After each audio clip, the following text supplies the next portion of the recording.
Bienvenue sur la base aérienne 701 Général Pineau de Salon de Provence, la base qui accueille la fameuse École de l'air et de l'espace. Et aujourd'hui, on vous propose de suivre l'aspirant Rémi qui est dans sa première année de formation. Allez, on y va. Bonjour Léa, je suis l'aspirant Rémi, j'ai 21 ans et je suis élève en première année à l'École de l'air et de l'espace où je resterai 3 ans.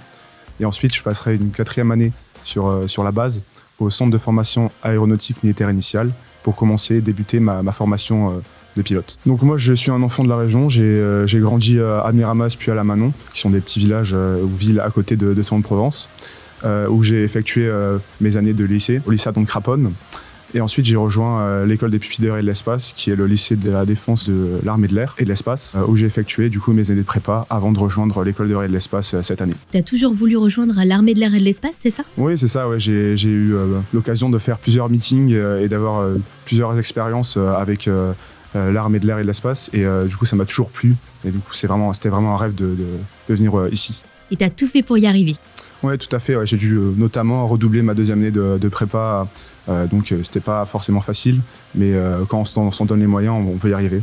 Voilà, pour tous les auditeurs qui souhaiteraient rejoindre l'armée de l'air et de l'espace, c'est possible de le faire. Comme première expérience, on peut notamment passer son BIA, donc brevet d'initiation aéronautique, ou encore essayer de rejoindre une escadrille Air Jeunesse, donc ce qui est l'occasion de découvrir un peu plus l'armée et tout ce qui touche à l'aviateur, qui est possible de le faire sur toutes les bases aériennes de l'armée de l'air et de l'espace. Et pour arriver ici à l'école de l'air, t'as passé un concours, ça se passe comment? Le concours pour intégrer l'école de l'air et de l'espace n'est pas simple. Il y a beaucoup d'épreuves, notamment des épreuves sportives, un oral avec un général, et ensuite toutes les épreuves académiques. Et oui, c'est vraiment pas aisé.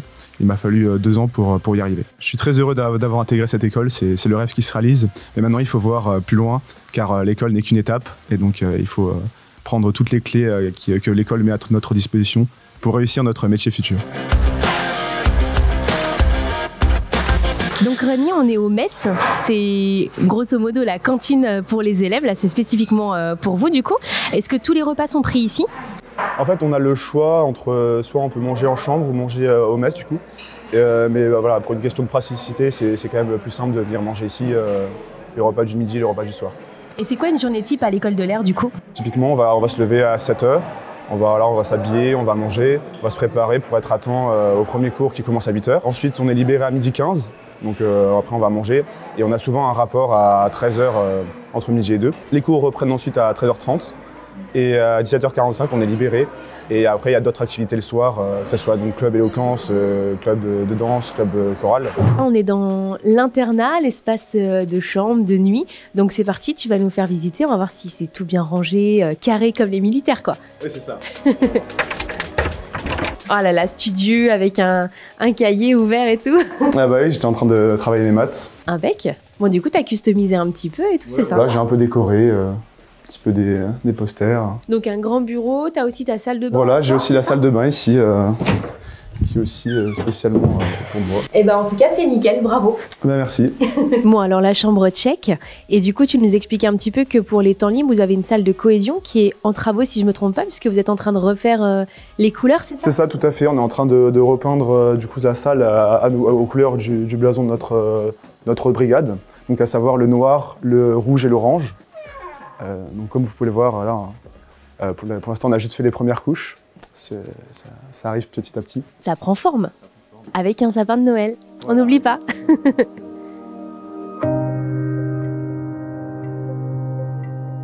Lors de cette première année, on a une grosse partie militaire où on apprend les rudiments du militaire et de l'aviateur. Puis après, progressivement, au cours des stages, on va petit à petit apprendre à devenir un chef. Pour cette formation militaire, on a donc une partie qui se déroule sur la base, mais aussi beaucoup de formations qui se déroulent en dehors de la base, donc notamment le raid synthèse d'Ancel qui se déroule à la montagne.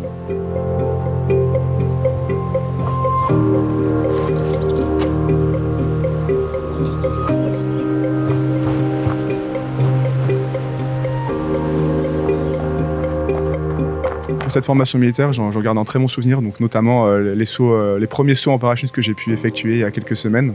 C'était vraiment génial de pouvoir sauter de l'avion alors qu'il est encore en marche. Enfin, c'est complètement fou. Et sinon, plus globalement, sur la formation que j'ai eue depuis le début de mon arrivée à l'école de l'air et de l'espace, J'en garde un très bon souvenir, car même s'il y avait des passages qui étaient parfois compliqués, il y avait toujours une équipe et le groupe pour nous porter et réussir cette épreuve. Et comme tout militaire, il y a aussi du sport.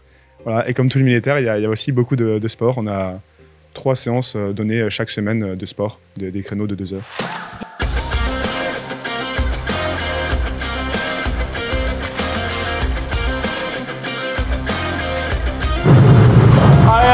Bon, tu viens de te faire une bonne séance de CrossFit. Justement, est-ce que tu auras du sport pour tes examens? Oui, j'ai du sport pour mes examens. Donc j'ai du coup une épreuve de Cooper, donc il va falloir courir pendant 12 minutes. Et aussi une épreuve de natation, donc j'ai 100 mètres à faire, 50 mètres sur le dos et 50 mètres sur le ventre. Et toi, il y a un sport que tu préfères pratiquer? Je préfère la course à la natation, oui.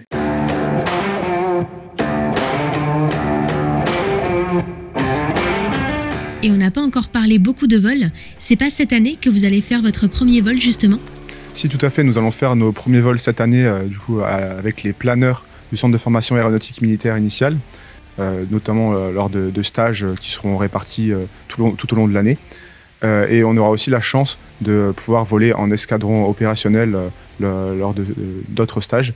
Mais du coup, là, ce sera plus pour des stages de découverte, alors que les stages planeurs seront vraiment là pour nous apprendre à piloter. Ici, essayez de commandant de bord. Ok. Donc on vole tous les 3.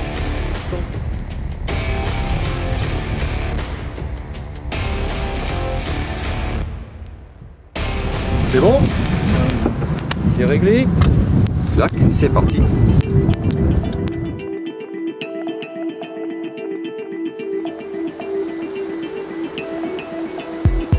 Et après cette première année, qu'est-ce qui va se passer du coup? La première année était un peu plus définie par les différents stages militaires, alors qu'en deuxième année, on est plus tourné vers l'aspect académique. Et ensuite, en troisième année, on a la chance de partir en stage, donc soit à l'étranger, soit sur des différentes bases en France, des stages qui durent environ 6 mois. Toi, ton ambition, c'est quoi pour la suite? Tu vas être pilote de transport, de chasse, d'hélicoptère? Dis-nous un petit peu.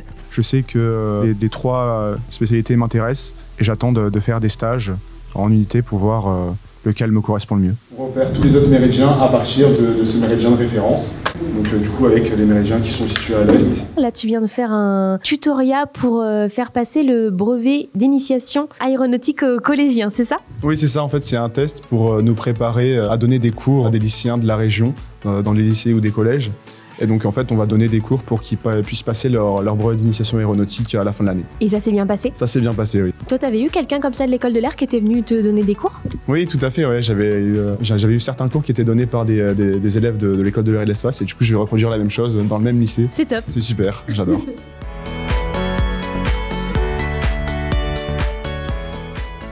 Tout au long de notre carrière, on pourra s'appuyer sur nos camarades. Donc le fait d'être en promotion et de vivre des moments forts avec eux, ça nous apprend que justement on peut compter sur les autres. Et les moments les plus attendus, c'est quoi? Les moments les plus attendus est certainement le baptême de promotion. À cette occasion, du coup, on obtient le nom d'un illustre aviateur qui a défendu les valeurs de la France. Alors Rémi, ça y est, c'est le jour J de ton baptême de promo. Comment tu te sens? Bonjour là, oui, c'est un jour très important aujourd'hui pour nous puisque c'est le baptême de notre promotion, donc ici aux Petites Écuries à Versailles. Donc je suis vraiment très impatient de faire cette cérémonie. Et donc c'est aujourd'hui que vous allez connaître le nom de votre promotion. Est-ce que tu peux nous en dire plus justement? Nous connaissons le nom de notre promotion depuis déjà quelques semaines, mais c'est le jour où tout le monde sera au courant de notre nom de promotion. Donc c'est un grand jour pour nous. Et du coup, quel nom a été choisi? C'est Jean Moulin qui a été choisi comme parrain de notre promotion. Donc on est vraiment très honorés de l'avoir comme parrain car c'est une grande figure de la résistance française. J'imagine que c'est un moment très important et de le faire ici? Bah oui, d'autant plus que d'habitude ça se fait à Salon-de-Provence et en fait on a la chance de venir ici aux Petites Écuries à Versailles, là où tout a commencé il y a 90 ans. Donc les 2 premières promotions ont été formées ici aux Petites Écuries et donc c'est vraiment un grand honneur de revenir ici pour les 90 ans de l'armée de l'air et de l'espace. Et c'est aussi un des derniers grands moments qu'on passe tous ensemble avec notre promotion puisque certains cursus partent à la fin de cette année. Donc c'est vraiment les derniers moments qu'on passe ensemble et c'est super. Merci Rémi, on se retrouve au 14 juillet pour ton tout premier défilé. Avec plaisir.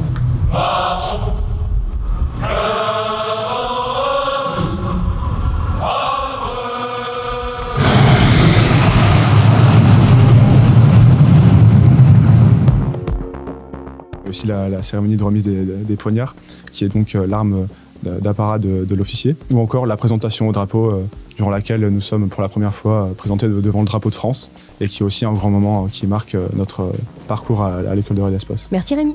Merci Léa.